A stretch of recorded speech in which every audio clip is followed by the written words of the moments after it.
धाराशिव जिल्ह्यातील कळंब शहरात नगर परिषद निवडणूक प्रचाराच्या पार्श्वभूमीवर पैसे वाटपाच्या मुद्द्यावरून भाजप आणि काँग्रेसच्या दोनही उमेदवारांच्या गटात जोरदार राडा झालाय।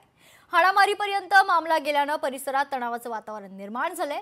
मतदानाला अजून आठवडा खरं तर शिल्लक असताना भारतीय जनता पार्टी आणि काँग्रेसकडून पैसा वाटपावरून आता झालेल्या वादामुळे राजकीय वातावरण सध्या ढवळून निघालंय। नेमकं काय घडलंय कळंब शहरात पाहूयात या रिपोर्टमधून।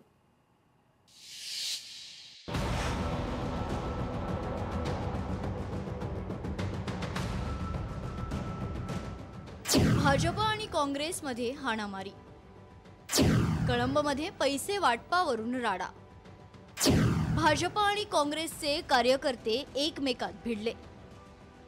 कळंब नगर परिषद निवडणुकीच्या रिंगणात प्रभाग क्रमांक 6च्या भाजपच्या उमेदवार सारिका वाघ यांचे पती डॉक्टर रमेश वाघ पैसे वाटप असल्याचा आरोप काँग्रेसच्या कार्यकर्त्यांनी केला आणि या वादातून अचानक गोंधळ उफाळून आला।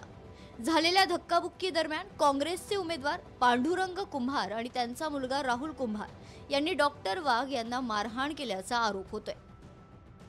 पांडुरंग कुंभार यांचे 3-4 गाड्यावर 5-7 व्यक्ती आले आणि डायरेक्ट त्यांनी आम्हाला मारायला चालू केले। आम्ही डायरेक्ट तिथून बोलत असतानाच त्यांनी डायरेक्ट आम्हाला मारझोड केली। आम्ही कोणालाही पैसे वाटत नव्हतो।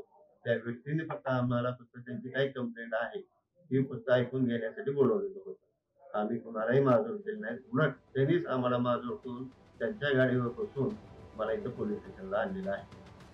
पेशाने डॉक्टर असलेल्या भाजपचे उमेदवाराच्या कार्यकर्त्यांनी पैसे वाटपाला विरोध केल्याने भाजपाच्याच 10 ते 15 कार्यकर्त्यांनी काँग्रेसच्या कार्यकर्त्याला मारहाण करून पाय मोडल्याचा आरोप देखील काँग्रेसचे उमेदवार पांडुरंग कुंभार यांचे पुत्र राहुल कुंभार यांनी केलाय।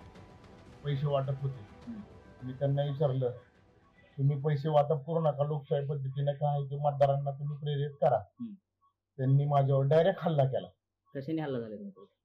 लाथाबुक्क्यांनी माझ्यावर मारहाण झाली। एवढं मारहाण झाली, मला जीव जात होता, परंतु दोघं चौघजण माझ्या वाचवायचे आले बाजूचे। ते पैसे घ्यायला बी तयार नव्हते।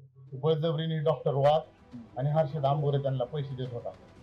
कळंबमध्ये नगरपालिका निवडणुकीच्या पार्श्वभूमीवर काँग्रेस आणि भाजप भिडली आहे। मुद्द्याचं राजकारण सोडून हे दोनही पक्षांमधील या नवीन वादानं जिल्ह्यात सर्वत्र एकच चर्चा सुरू आहे। या घटनेनंतर कळंब पोलीस स्टेशनमध्ये एकमेकांविरोधात तक्रार दाखल करण्याची मागणी दोन्ही गटातून होत असताना पोलीस नेमकं काय कारवाई करणार याकडे सर्वांचं लक्ष लागलंय।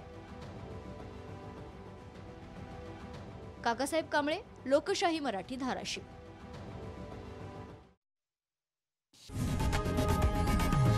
लोकशाही मराठी ऐका, पहा, जागरूक रहा।